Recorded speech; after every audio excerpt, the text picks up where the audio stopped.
Hi there, I'm going to show you how to complete your thumbnails from contextual images that you've collected for your project identity. One of the things that makes me who I am is I absolutely love monkeys. Alright, so what I've done here is I've printed a contextual image, which is an image off the internet of a monkey. Unfortunately, I don't own a monkey, otherwise I would use that.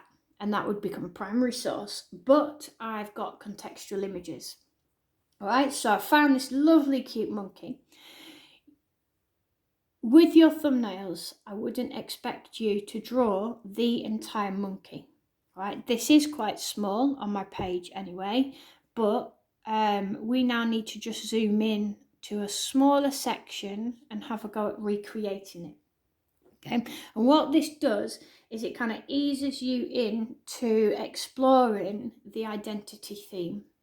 All right, so I will choose to draw this section here. Okay, all right, that section there, and I'm going to use pencil, a smudging tool, and a rubber. Now you can use whatever materials you like, the same principles will apply. Okay, so what we do is next to this thumbnail, next to this contextual image, okay, we're going to draw a box. Now please feel free to use a ruler, okay, if you have one, and we draw the box. All right, now you can grid it up if you wanted to. All right, so you could draw it into, break the box up into 9, and then you can actually draw it in proportion. All right, it's for me, I quite like that technique just to try and map it out really, really quickly. All right, and we start drawing. It's as simple as that. Mapping where it comes on each grid.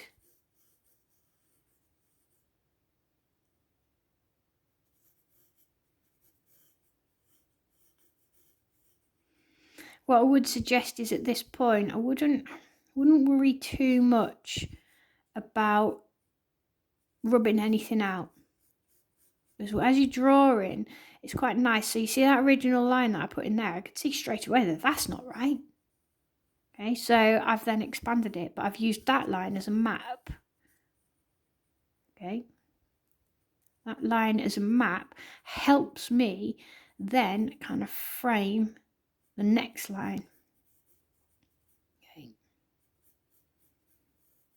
Once I've done it and I'm happy with it, I can then rub it out if I choose to. Okay.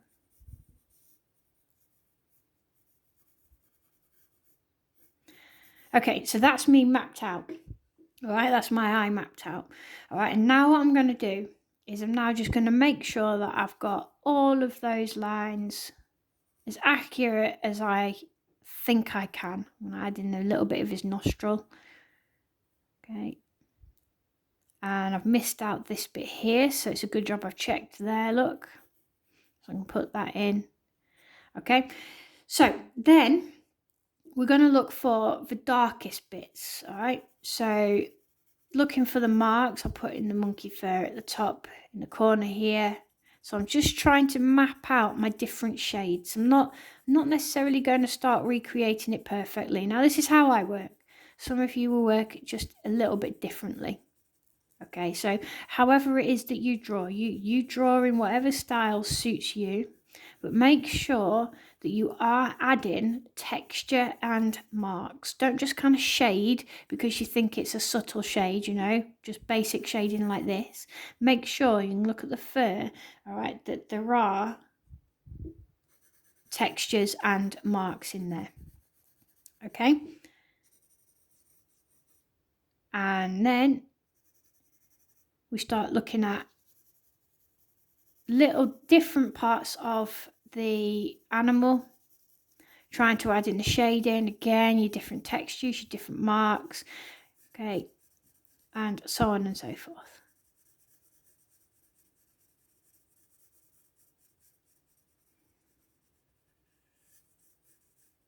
All I'm not being exactly precise at this present moment in time, because a lot of the lines that I've put in, their position is completely based on the shading. Wherever that shading's placed, I will then use that to see that actually this line here needs to be a bit closer. Okay. And that needs to come in a little bit more. Like that, and then I could put my more marks in. Okay, so at the moment, look, I've not used a rubber, but I wouldn't have known that if I hadn't have started to put in the shade in. Okay, I can also see here, there's actually a little bit more of a mark on the little monkey skin. Okay. And I can now start to focus on the eye. So starting to get in a few of those really dark shapes. Now, when I'm drawing eyes, I like to put in the light shapes first, the highlights.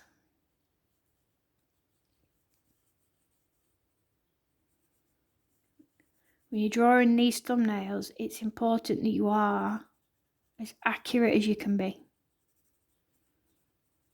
Even though it's from a contextual image, it is important to still be accurate. Okay, so again, probably should have rubbed that line out because my shading needs to come down a little bit. I can see though that there is a very faint white line there, so I'm just going to leave that bit out.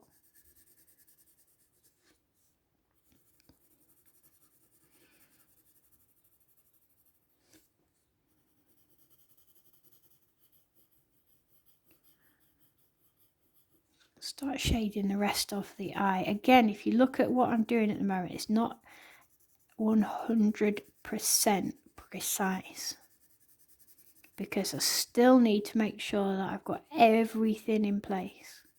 So I'm not pressing on really, really hard.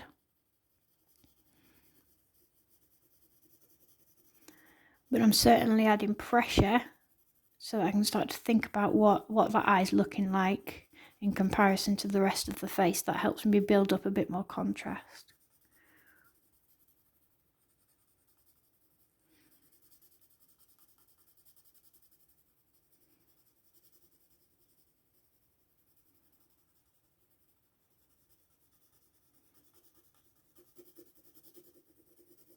There's a very subtle change in shade there, so I'm just going to take the pressure off a little bit.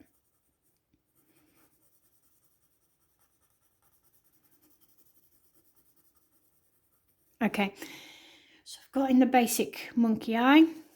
Now I add a little bit more shading in here. Okay, start building it up and looking at these fluffy marks here. It's quite a bit of a woolly texture on his above his nose, isn't it? So I use spirals to recreate that, again taking the pressure off where I think it should be a bit lighter.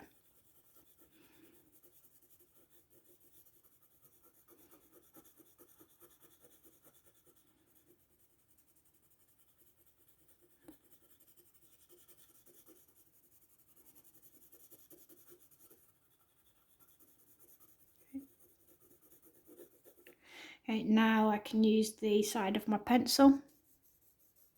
Try and put in that subtle shading around his eye, because it's a bit smoother. The skin around his eye is lovely and smooth. Okay, I can put in a little bit more under his eye here. Okay, and improve the shading a little bit at the top, make it a little less harsh. Okay, and then I now need to add the nostril. Okay. At this point, if you want, you can forward the video on to the end so that you can see the final outcome, because what I'm now going to do is I'm now going to improve that to make sure that it is as accurate as I can be.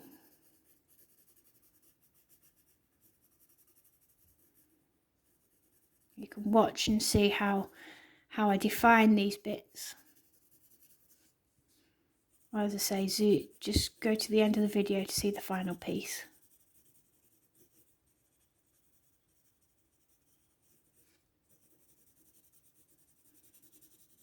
I'm just following the direction of the hair here. And you can see that the hair, parts of his hair, have got little white strands in it. Now you can either use a felt Tipp-Ex pen, a white gel pen, or even a rubber. Okay, so what I'm now going to do is kind of create more solid lines to create that texture in his fur or her fur.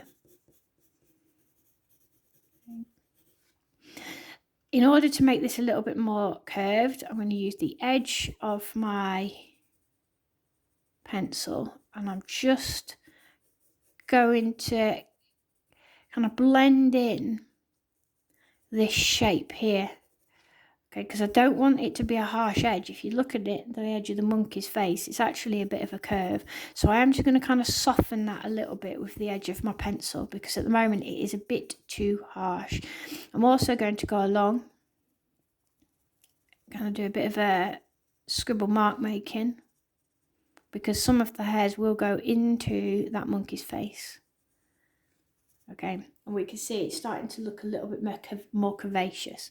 I'm going to try and soften some of these marks here as well. Okay.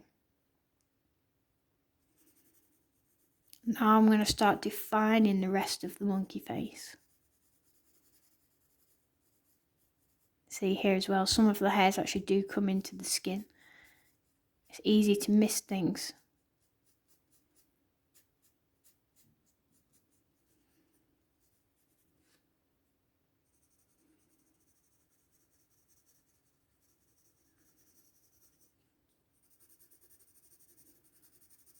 Okay, I'm just going to whiz through this and do a very quick sketch. Otherwise this video will be quite long.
I'm now starting to add in a bit more contrast.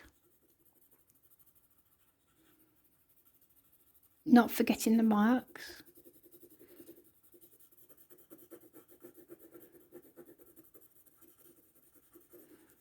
Okay. I use my smudging tool just to kind of soften his little monkey skin a little bit.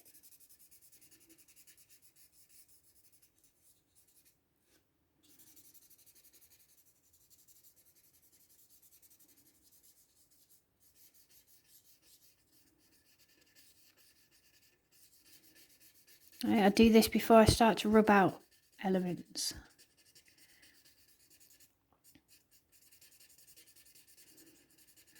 You see my technique is very similar to the way in which I use a pencil.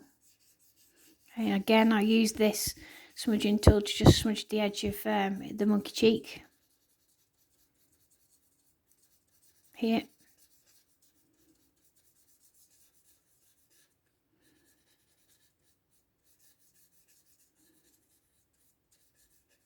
And show some of his eyelash. He does need a bit of shading up here, so I'll add that in as well.